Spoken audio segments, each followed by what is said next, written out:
Voilà le résultat des fleurs 2024. On a eu quand même un été quand même très pluvieux, pas tellement très ensoleillé, mais on arrive quand même à avoir un bon résultat avec les géraniums. Alors on va vous expliquer, je vais vous expliquer un peu aussi comment y arriver, et aussi on peut voir exactement qu'on a vraiment chaque année des belles grappes de géranium.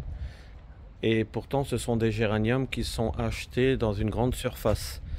On avait souvent aussi parlé de géranium qui a une certaine qualité. Quand vous achetez vos géraniums, regardez toujours que vous avez des feuilles assez vert foncé. C'est là le principal. Mais vous pouvez les acheter largement dans des grands centres commerciaux. Ça ne joue pas beaucoup de différence au niveau de l'aspect et puis des géraniums qui poussent. Par contre, je vais vous expliquer aussi que c'est surtout au niveau de l'engrais qui est très important. Voilà, comme on peut voir, on a quand même des très belles grappes partout de géranium. Voilà.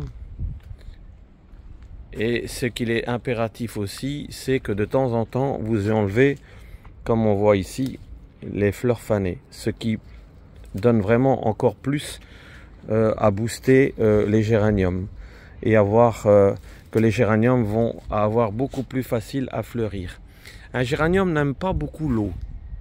Ça c'est important de vous le signaler. Et à chaque arrosage, donc tous les jours ou tous les 2 jours suivant la chaleur, il est impératif de mettre de l'engrais. Et pour ça, je vais vous montrer exactement quel genre de bouteille vous utilisez, et mettre de l'engrais à chaque arrosage, pas une fois par semaine, à chaque arrosage de mettre l'engrais. Et puis dans le terreau aussi, moi je mets un engrais encore aussi pour pousser, et c'est l'effet engrais qui donne vraiment un bon résultat. Et comme on peut voir ici, on a vraiment un très beau résultat chaque année. On a un résultat sur les géraniums. Voilà, on peut voir vraiment, et aucune difficulté pour avoir des grands géraniums chaque année. Si vous donnez de l'engrais chaque jour, il n'y aura aucun problème. Je vous montre le type de bouteille. Voilà, au niveau de l'engrais, moi j'utilise le Compote. C'est un des meilleurs. Et pourquoi exactement? On voit ici dans le résultat, au niveau de la composition de l'azote, on se retrouve avec des chiffres 8, 6, 6. Donc c'est vraiment 8. Et le premier chiffre qui vous fait pousser les fleurs, c'est l'azote. Et ce que je fais aussi, je mets aussi de l'engrais dans le terreau. Ou ici, dans le mélange du terreau, je rajoute encore de l'azote aussi, avec une composition de chez Osmo. Voilà, du jardin. Je mets ça dedans. Et ça prend vraiment en charge vraiment au niveau de l'engrais. Et lorsque la plante va grandir, elle va reprendre cet engrais là, et c'est qui donne une composition vraiment importante dans la fleur. Et si vous faites les arrosages, moi je vous conseille les arrosages par en dessous. Voilà, au niveau des arrosages, moi j'ai un système ici dans le bac en plastique où là je verse l'eau, et en dessous il y a une surface, il y a une plaque en dessous qui fait, avec des lanières de tissu, qui fait absorber l'humidité par en dessous. Parce que par au-dessus, c'est toujours dangereux de faire l'arrosage d'un géranium par au-dessus. Parce que lorsqu'il y a du soleil, qu'il fait très chaud, avec l'engrais qui est mis chaque jour, vous allez brûler les racines et les radicelles. Mais par en dessous, elle prend l'eau qu'elle a besoin. Mais attention, le géranium, ne pas arroser beaucoup. Au départ, lorsque vous commencez les premières pousses, là vous pouvez faire que votre géranium soit bien humide au niveau. Pour le faire fleurir, vous réduisez l'eau, et là à ce moment-là, le sol va devenir beaucoup plus sec. Et à ce moment-là, vous allez avoir la fleur qui va se battre et qui va faire la floraison. Et là, vous allez avoir des grands géraniums. Mais un arrosage, s'il fait très chaud, vous arrosez quand même tous les jours. Mais par en dessous et par au-dessus. Il y a certains bacs comme ici, je ne sais pas arroser. Donc j'arrose le soir. mais tous les jours, là, dans ces bacs-là, il faut arroser. Tandis que les bacs à composition par en dessous, tous les 3-4 jours suivant s'il y a plu ou il n'y a pas plu. Voilà l'astuce. Alors maintenant, pour encore un renseignement pour le gazon, voilà ici un gazon que moi j'ai refait, que c'est un gazon qui a 40 ans. On peut voir le résultat. Il est vraiment, il n'y a rien du tout, pas de cryo, rien. Et je vous explique aussi comment on peut arriver à avoir un gazon de cette qualité-là et d'avoir un très très beau résultat au niveau de sa couleur et qu'il n'y a pas de cryo. Voilà, donc aussi l'importance aussi c'est d'avoir un robot. Lorsque vous avez un robot à ce moment-là, vous facilitez au niveau de la coupe déjà, et puis vous éliminez en grande partie les cryos, parce que donc vous avez une coupe chaque jour et chaque fois couper, ce qui donne aussi votre pelouse qui va avoir un refermement, elle va se refermer et que ça empêche aussi les cryos de venir. Et il est important aussi de l'alimenter avec certains produits que je vous montre ici. Voilà, moi je vous conseille de mettre de la chaux. Moi j'ai pris cette marque-ci qui marche très bien aussi.